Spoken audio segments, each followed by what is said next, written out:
po ito. Narito po ang ilang update tungkol sa mga programa ng kasalukuyang administrasyon dito sa Mr. President on the Go. Una nga po dyan mga kababayan, tinanggap ni Pangulong Ferdinand R. Marcos Jr. si Sheikh Johan bin Hamal Al Thani, Pangulo ng Olympic Council of Asia at Qatar Olympic Committee sa isang courtesy call sa Malacanang upang talakayin ang mas pinalawak na kooperasyon sa sports development.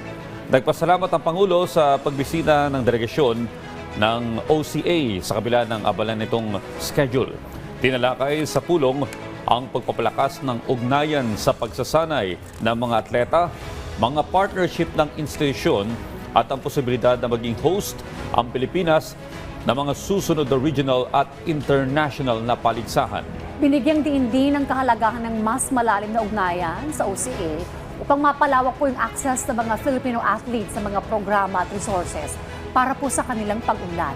Sa social media post, sinabi ng Pangulo na ipinapakita ng pagpupulong ang matibay na commitment ng kasalukuyang administrasyon na bigyan ng mas maraming pagkakataon ng mga atleta na makapagsanay, makipag-compete at magtagumpay sa international stage.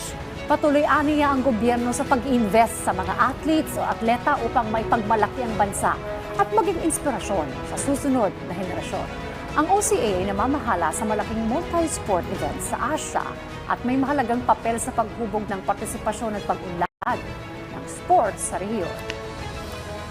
At yan po muna ang ating update ngayong umaga. Abangan ang susunod nating tatalakayin patungkol sa mga aktibidad at programa ng kasalukuyang administrasyon dito lamang sa Mr. President on the Go.